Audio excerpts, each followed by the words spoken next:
Okay, I think I'm recording. Hello, good evening, good afternoon, good morning, everybody. Hope you're having a fabulous evening. I managed to get Graham to dig out the photograph of my great-great-grandparents. To my shame, I do not know what the name of my great-great-grandfather was. He was a very quiet chap and didn't come up in chats or conversation very often. Obviously, I never met either of these people. But this is my great-great-grandmother in Victorian days. Now, I'm not sure how old she is here, but I would imagine she looks like she might be about 17 or 18. And as you can see, she's quite uncharacteristic of the depictions that I see of Victorian ladies. Obviously, I don't know what Victorian ladies actually look like because I wasn't alive then. But photographs that I've seen, or I watch those YouTube channels that have old cine films and stuff. Mariah, to me, looks a lot darker. Her hair is very curly. Her features are maybe very Mediterranean. She had very dark skin, as did my grandmother, my great auntie Helena, my mother, my sisters and me.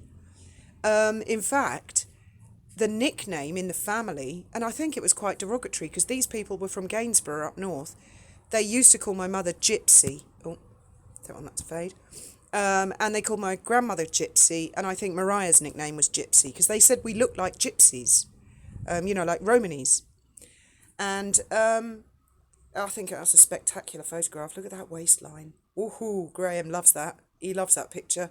Anyway, Mariah was the primary carer of my mother because her son-in-law, my granddad, died when my mother was 18 months old. So her eldest daughter, Nellie, Helena, let's get a picture of Helena, her eldest daughter. Where you gone, Helena? Come here, Nellie. Here we are, there's Nellie.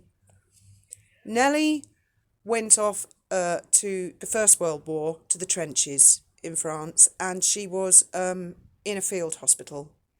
And she actually got engaged to a guy who broke it off with her because he was a triple amputee due to the injuries. She desperately wanted to marry him, and he just said, no, it's just not fair. This is going to be a lifetime of caring. And she never got over it. She never, ever got involved with anybody else. And she actually got a medal.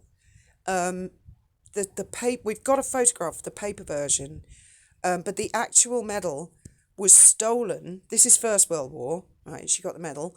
The medal was stolen from their house in Brighton when it was bombed in the Second World War. So, but that's Nellie. And I adored Auntie Helena. Absolutely adored her. She used to babysit me. And then she got quite sick. She died when I was very young. I was only about 5. But she was so tall and elegant. She was very strict with everybody, actually. She was full of P's and Q's, proper cutlery, silver service. She ended... Oh, I've gone the wrong way. That's it. She was ended up the manageress of Boots Cafe in Brighton, and she wore long black velvet dresses as her uniform, and my father was actually terrified of her. My mother was as well, and I think Kath, her younger sister, because my gran was 13 years younger than this lady, Kath, they were all scared of her, but not me. She'd let me get away with blue murder. She told me where all the chocolate was hidden. I used to eat chocolate in those days. And when my gran was out of the room, she'd go and have a look in the silver teapot. I've hidden something for you. Anyway, she was lovely. I adored her. Absolutely adored her. Not that I didn't adore my gran, but I was much closer to Nellie. And my grandmother, there she is. There's Kath. My grandmother, you could bend her in half. She could do the splits until she was 81. I mean, literally, the splits. She was very, very flexible, big into dancing, and she suffered with arthritis all her life. And she's the one, when I cut my thumb off, I went through and she went, don't worry about it, love. It'll grow back. She was always, don't make a fuss. Don't make a fuss. Oh, good godfathers, Fiona, what have you been up to? That's exactly how she talked, and her favourite word was piffle. Stop talking rubbish and piffle. Absolute piffle. Look at that, she's bent right over. Very, very dated photographs. So that's my gran, my mum's mum. And just to reiterate, her big sister, who was 13 years older, was Nellie. bless her. Nellie moved to Brighton after the First World War to be a carer for the daughter of a very, very wealthy family. And I think the girl died eventually. In the end, she had some sort of terminal illness, and Nellie was her kind of companion. And they paid her very well, which enabled her to rent a flat and move to Brighton. And then when her brother-in-law, my grandfather, died, she invited Nellie to come down with her baby daughter, Joan. Here. So Nellie and Kath were really my mum's mum and dad. Talk about a progressive family. Obviously not, same-sex marriage. They were sisters, but my mum had two mums instead of a mum and a dad. And she had her granny, who was her best friend, like I was best friends with Nellie. Where are you going to get her, Mariah? There you are. My great-grandmother there was my mother's best friend. And then in the Second World War, my mother went to school, Brighton and Hove High School, and the Nazis, the Luftwaffe, came and they dropped a doodlebug, which they dropped quite a few actually. One hit Brighton Station, one bounced right through somebody's living room and out the other side at the back of the house, but one of them struck my mum's house and killed her grandmother. So she came home at dinner time, wondering whose house had been hit. My parents were totally opposite. My father was evacuated. That was his father's parents' decision. They said, you'd be evacuated. My gran, on the other hand, said, no, we're going to stick together as a group, and if we go, we go. And Mariah was killed, and the whole house was taken out, so they were homeless. I think my mother was about 12 when that happened. And there's another one here of my gran, very dated pictures, wonderful. That looks like, 1930s or something. My gran was born in 1904. So, and getting back to the genes, the gene pool, the face, you can see, it looks very, to me, Italian, Mediterranean. A lot of people thought we were Spanish. We're all very, very dark. And it could be Iranian, something like that. I really don't know. Getting these DNA tests is really expensive. I've looked into it. I did one of those crappy Facebook apps years ago where you just take a picture of yourself and it generally, from photo recognition, it tells you what it thinks. And it did say that I was 25%, I can't remember, I think it said something like Native American, and 60% Nordic, and that's probably from my dad's side, because my eyes are brown, but they're a lighter sort of brown. They're not a brown, which again is a family trait. So there's Granny. And there, if we go back, oh no, that's a video. I don't want to go back, go to a video.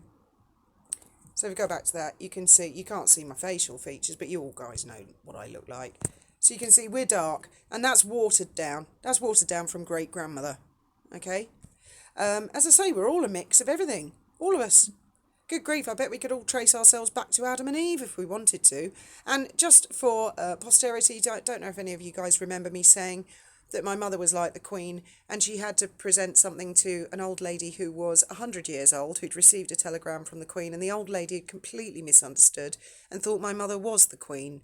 And when she got up close, because I suppose her eyesight wasn't that good being 100, she squinted and looked at my mum and said, "Oh, you don't look anything like you do on the stamps and the money." And my mum went, realising that she thought she was meeting the Queen, and just turned her head and the camera went click.